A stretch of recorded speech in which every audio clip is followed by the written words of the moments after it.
उसमें बेराह रावी है তার ভিতরে আমার কথা বুঝেন। আমি বলতেছি আপনি মেহরবানি করে সাভারের এই সমস্ত এলাকার মধ্যে আপনি ফেতনা সৃষ্টি করেন না। আপনাকে বলে দেন আমি তো ফেতনা করবো না, আমি তো এই সমস্ত কথা চালায়েন না। এগুলো চালাইলে আমাকে আপনার ঝামেলা হবে, আপনি এগুলো করেন না। আমি বলে আপনার আপনার শুনেন, আমি আল্লাহর জন্য কাজকে করতেছি, আমি আল্লাহর জন্য আপনার মেহরবানি, আমি আপনার মেহরবানি চাই না, আমি আল্লাহর মেহরবানি চাই। আমি আল্লাহর জন্য কাজকে করতেছি, আমি দাওয়াত তবলিগের কাজ করতেছি। আমি আপনাকে বললাম আপনি তবলিগের কাজ করেন, ভালো কথা। আপনি শুধু ফিতনা বাড়ে, বিশৃঙ্খলা সৃষ্টি হয়, এটা বাংলাদেশ সরকার এগুলো নিষেধ করে দিয়েছেন। বিভিন্ন থানা থেকে বলে দিয়েছেন এই ব্যাপারে যদি কেউ কোনো বলে তার ব্যাপারে কিন্তু আইনি ব্যবস্থা করা হবে। আমি বললাম মেহরবানি করে আপনি রাজার বাগিদেরকে বোঝান, দেওয়ান বাগিদেরকে বোঝান, আপনি আব্রসিদেরকে বোঝান, আপনি একটা দেশ সেখানে গিয়ে বোঝান, কিন্তু এই ব্যাপারে আপনি এইদেরকে কোন কথাবার্তা বলেন না। আমি বলে দিলাম যদি আপনার, আমি তো আপনার ছাত্র না, আমি তো আপনার ছাত্র না রে ভাই, আমি আপনার ভাই মানুষ, কথা বুঝছেন? আপনি আমার ভাই না, আপনি আমার উস্তাদ। আমি বলে দিলাম না না না, আমি আপনার কখনোই না, এই কথা বলেন না, কখনোই না, কখনোই না। আপনি মেহরবানি করে এগুলো করেন না। আমি আপনাকে লাস্ট একটা আমাদের না না না, আপনার ওয়ার্নিং এ কি শুনেন, এর আগে তো আমাকে মানে যা বেইজ্জতি করার আপনি করছেন, করেন নাই তা তো করেন নাই। আমি কেন ফেতনা করবো?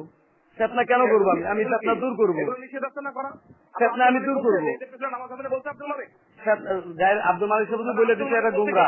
আব্দুল মালিক সাহেব আপনি আব্দুল মালিক সাহেব আপনার সাথে আমি দেখা করবো এই মুহূর্তে, আমি তো মাদ্রাসায় বসা আর কি। আচ্ছা আমরা ঠিক আছে মেহরবানি থাকেন না, এখন তো আপনি থাকেন মসজিদে, আমি আসতে এই মুহূর্তে থাকেন না না, মসজিদে না। এখন শুনেন, আমি আপনাকে নিয়ে, আমি যে জিনিসটা বলতে চাই আপনাকে নিয়ে ডাইরেক্ট আব্দুল মালিক সাহেবের কাছে যাবো, আপনি যাবেন কিনা এটা বলেন। আপনি কই যাচ্ছেন? আমি আপনার মাথায় আসতেছি, আমাকে এই ফতোয়া দিতে হবে, এদের পেছনে নামাজ হবে না, এরা গুমরাই। না না, এটা বলে নাই, কিন্তু বলছে গুমরা, নামাজ হবে কি হবে না। আব্দুল মালিক আব্দুল মালিক কে? তাহলে চলেন যাই, তাহলে চলেন যাই, ওনার কাছে চলেন যাই। আমরা যাবো যে কোনো মুহূর্তে আব্দুল মালিক সাহেবের সাথে যাবেন। আচ্ছা বলেন কবে যাবেন, আপনি বলেন, আপনি বলেন। মালিকের থেকে সবাই নিয়ে তাকে আনিয়েছেন, আব্দুল মালিককে খাবারে নিয়েছেন। না না না, খাবার আনবো না, আমরা যাবো ওনার কাছে। আপনি কাকে নিয়ে যাবেন চলেন। না না না, আব্দুল মালিক আমি আপনাকে 3 মাস সময় দিলাম, ওর গুমরাহির ফতোয়া কেমনে আছে আব্দুল মালিকের তাই করে দেখবেন। শুনেন, আমি এই ব্যাপারে গুমরাহির ফতোয়া 3 মাসে, আর আব্দুল মালিককে আমি চিনি না।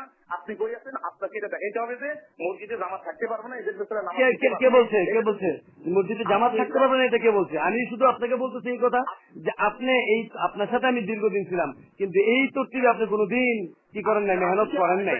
একটা চিল্লা দিয়ে আপনি কি শিখছেন তবলিগের? আপনি তো আমার শিখাইলেন না এতদিন। আমি তো আপনার কাছে গেছিলাম তবলিগ শিখতে, আপনি তো আমার তবলিগ আসতে ভালো কিছু শিখাইলেন না। আপনি তো একটা গুমরা হয়ে গেছেন। আমি এই মুহূর্তে কই আছেন বলেন, আমি আপনার গুমরাহির ফতোয়া নিয়ে বলুন আপনার কাছে। না না, আমি তো ফতোয়া দিই না, আপনি চলেন।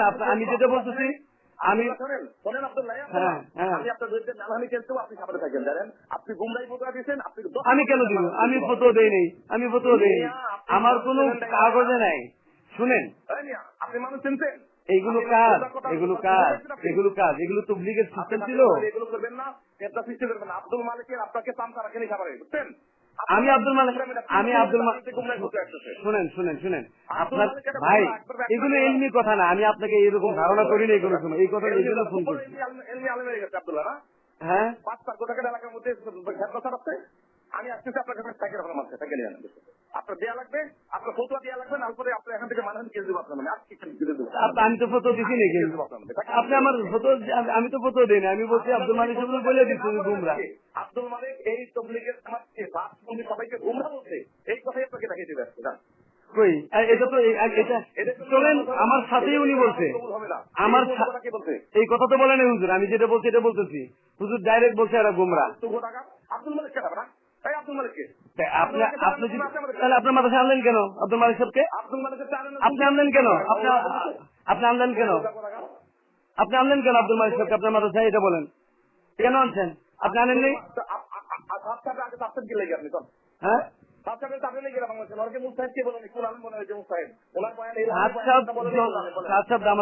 যতদিন ভালো ছিল ওলামা এখন শ্রদ্ধা করে নাই, করছে। আব্দুল মালিক এই ব্যাপারে কথা বলতেছে, আব্দুল মালিক ওনার কথা তো এমনি কথা হইতেছে, ওনার কথা। আব্দুল মালিক জাহেলে মোরাক্কাব। আমি বলে দেবো আপনাকে, আপনি কি আব্দুল মালিক সাহেব শুনেন, আব্দুল মালিক সাহেবের এলেন ভাই শুনেন, এইটা তো কথা বলেন না, কথা বলেন এলমি আন্দাজে কথা বলেন। ব্যক্তি পূজা করেন, আপনারা ব্যক্তি পূজা করেন। আমরা কেন ব্যক্তি পূজা করবো? কিন্তু আমরা ওলামায়ে কেরামকে শ্রদ্ধা করি, ওলামায়ে কেরামের ফয়সালাকে দিনের ব্যাপারে মেনে নিই, পশ্চিমকালেও না। না না না, আচ্ছা এলেম তো চিনাবর চিনা আছে, আপনার কাছে এই এলেম আসলো করছে এটা বলেন, আপনার কোন উস্তাদ বলেন এটা বলেন, বাংলাদেশে এটা বলেন। পক্ষ থেকে যেন আমি এই ব্যাপারে কোনো কথা না শুনতে পারি বলে দিলাম। আপনি ভাই আমি আপনাকে যে কথাটা বলতে চাই সেটা হলো যে শুনেন, এখন কথা বলবেন না, আপনি বললাম এই সমস্ত ব্যাপারে কোনো কথা বোঝানোর চেষ্টা করবেন না সাথীদেরকে, কোন সাথীদেরকে বিভ্রান্তি করবেন না। অন্য মসজিদ এইটা হইতে পারে, আপনি বলতে পারেন আমাকে, শুনেন আপনি আমাকে বলতে পারেন যে ভাই আপনি আমার কোনোদিন ফোন দিয়েন না, এটা ঠিক আছে, এটা আমি মাইনে নিব, কিন্তু আমার কথা বুঝেন।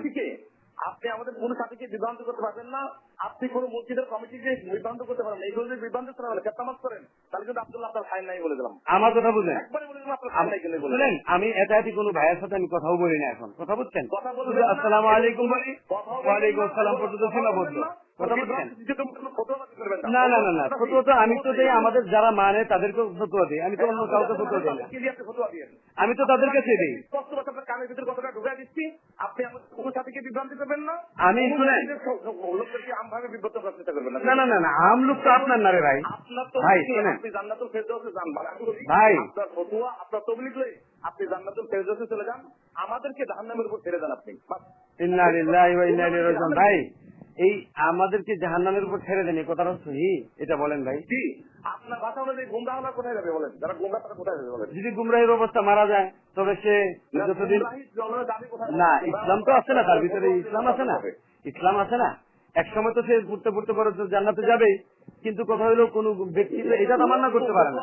করেন না, অত ওয়াজ করেন না, আপনার ওয়াজ জানে খাটে খাটে ওয়াজ করে দেন। ভাই শুনেন আমি আপনাকে যেটা বলি, ভাই আপনাকে অনেক কথা বোঝানোর চেষ্টা করছি, আপনি আর একটা সাথীকে যদি এরকম বিভ্রান্তি করেন, কোন মসজিদে গিয়ে এরকম চেষ্টা করার চেষ্টা করেন, আব্দুল্লাহ আপনার কিন্তু খায় নাই বলে দেন। ভাই আমাকে যদি কেউ দাওয়াত দেন, আমাকে শুনেন, আমাকে যদি কেউ দাওয়াত দেয় তাহলে আমি কি যাবো না, এটা বলেন? কিসের দাওয়াত দেবে? অনেক ছাত্র না না, সাতটা সরে কেন যাবো? আমাকে বলবে, আমি যা শিখতে চাই তো বলবো। লাঠি মারতে আমি জানি, 3টা লাঠি লাগবে আপনার, 3টা লাঠি দিয়ে পাশে আসবার ফের গেল। ও তাই ভাই, এর আগে লাঠি খাওয়াইছেন আপনি, এর আগে ভাই লাঠি খাওয়াইছেন আপনি। আমি তো ওলামাদের সাথে আছি, ওলামায়ে কেরাম যদি 100 বার খাতে আমি 100 বার খামো। মানে এই জন্য এই গালিটা দিলেন, এই জন্য এই গালিগুলো দিলেন। অবশ্যই গালি দিলাম, আপনি চুপ হয়ে যান।